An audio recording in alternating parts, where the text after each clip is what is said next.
Hello mga ka-housewife! Ayan, medyo mag-filter muna tayo para magmukha tayong tao.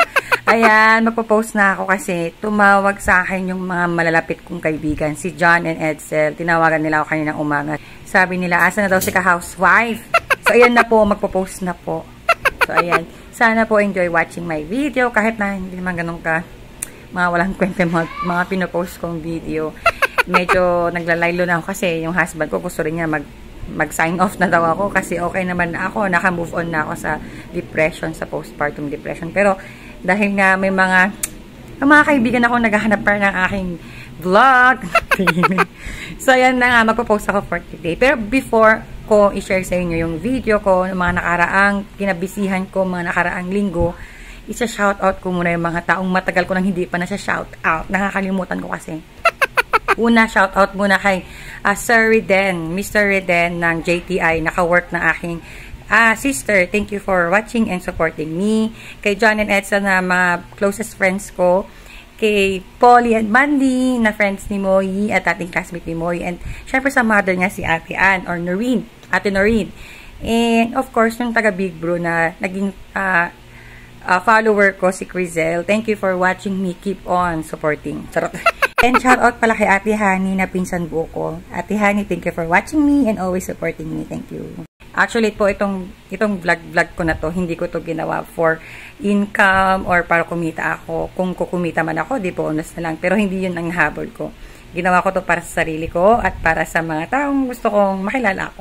Ayun, kasi nga diba nagka-postpartum depression ako nung last year. So ito yung naging, aside from praying, nung nagbalik loob na ako sa Diyos, and ito yung naging isang way ko para maka-move on ako sa mga past na nangyari sa akin, yung mga masamang nangyari.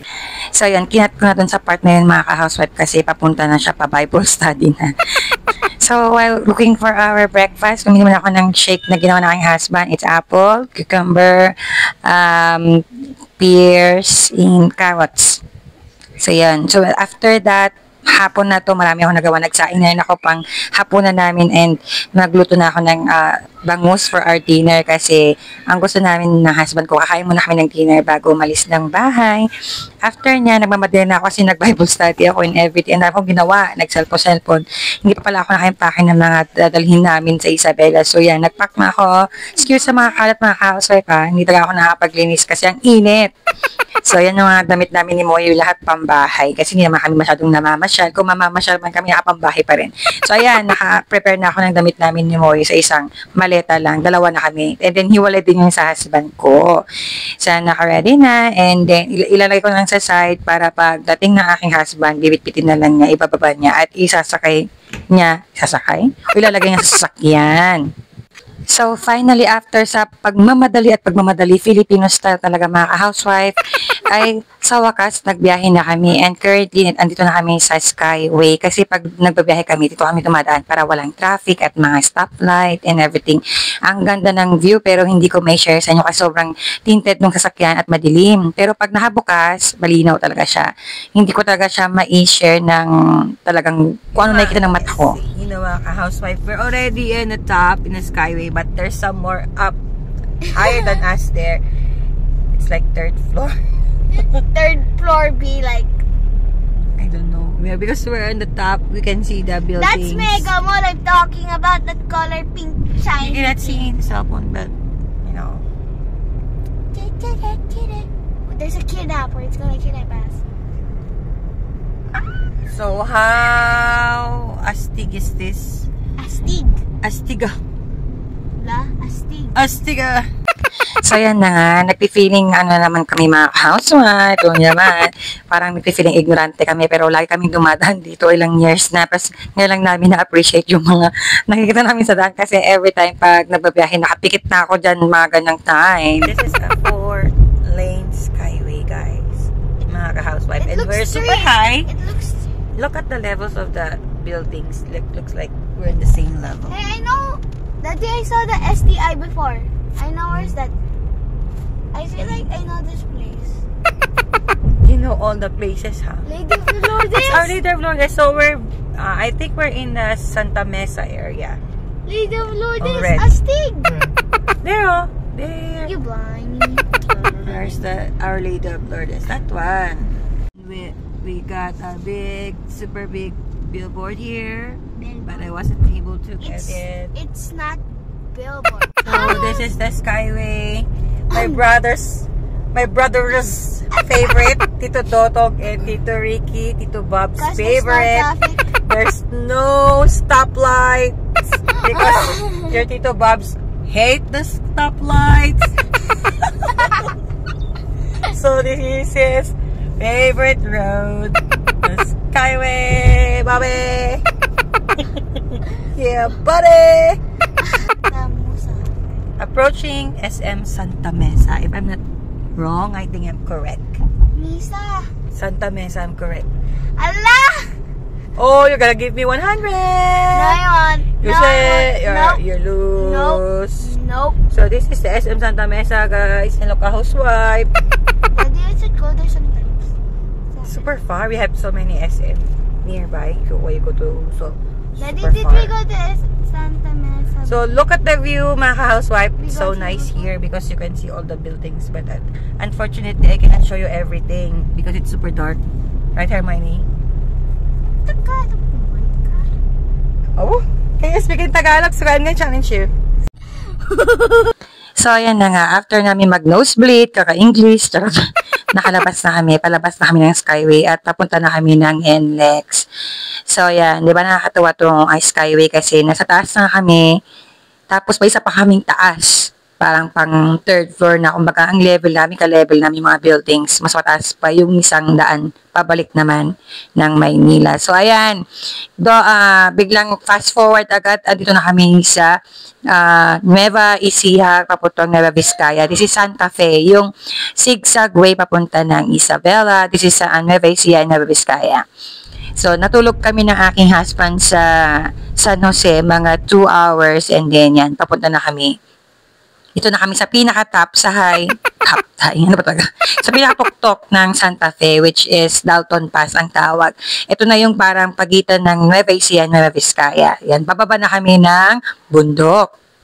Ang worry pa namin kagabi pa, nung gabi pa niyan, nung biyahe namin, is yung sinabi ng bayaw ko, tinawag niya na may nakaharang daw na malaking trailer na truck dun sa may Bagabag. So, naharangan yung daan. So, hindi namin alam kung passable or hindi. So, ayan, nasa Bayongbong na kami. Buti na lang that time, sabi nila passable na daw yung Bagabag area dun sa daan na yun kung saan may nakaharang na trailer. So, ito na yung part na yun na medyo nagiging traffic na kasi andito pala yung part na natumba yung isang trailer. Actually, nung pauwi kami, parang tatlong truck ata yung nakita namin may mga aksidente. So, mga ka-housewife, mag-ingat tayo every time na magbabiyahe tayo or nasa daan tayo. Always keep safe talaga. So, ito na yung sinasabi namin na worry namin nung gabi pa na baka hindi kami makauwi or matagalan kami kasi may nakaharang. So, ito yung kaganong trailer at yung truck na yun, 18-wheeler, something like that.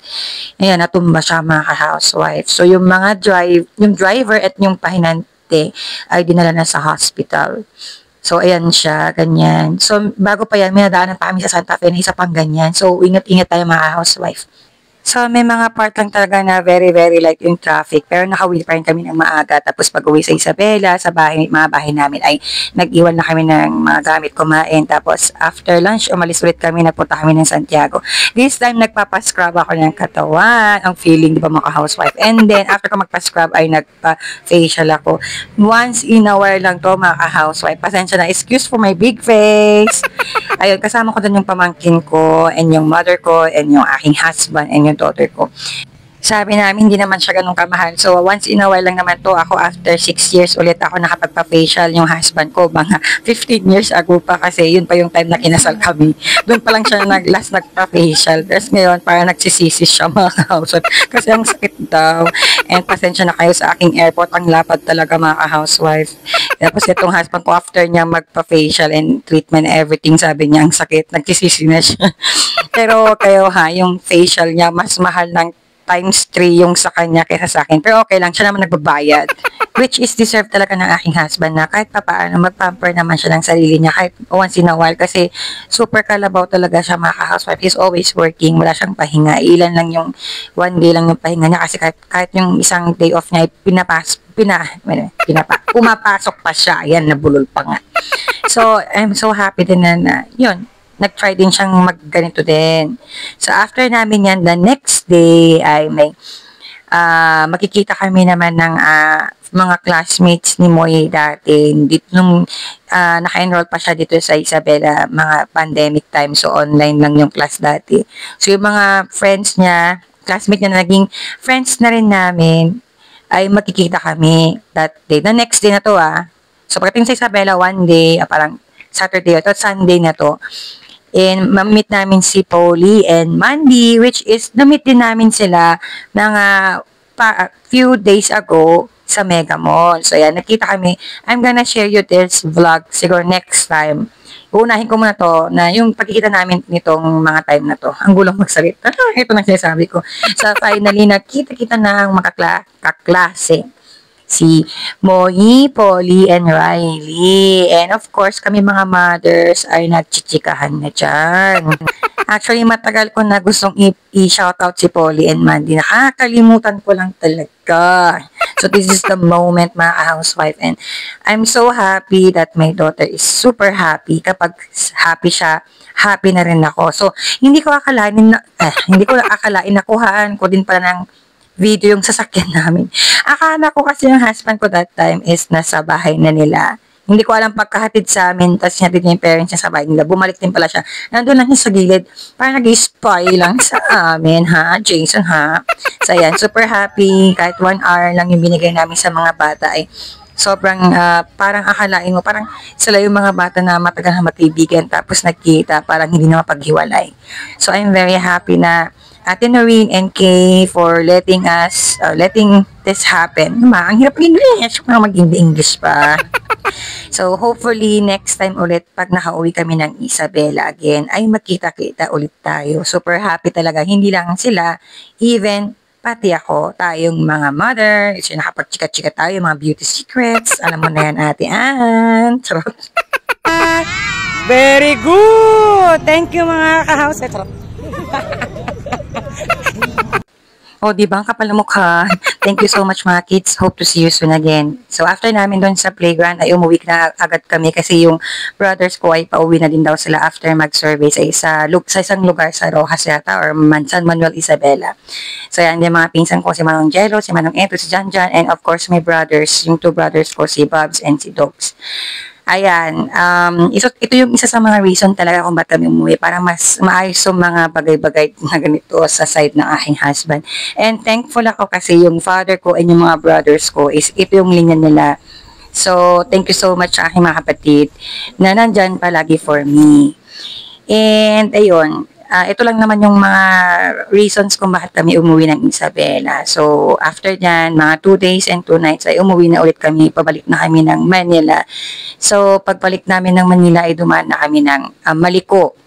Instead of Santa Fe, ito, Maliko, lalabas ito ng Pangasinan. So, maganda yung view dito, malamig and sobrang sigsag talaga. So, thank you for watching, mga ka-housewife. Let's see kung itutuloy ko pa itong vlog na to. Hanggang sa muli. Bye!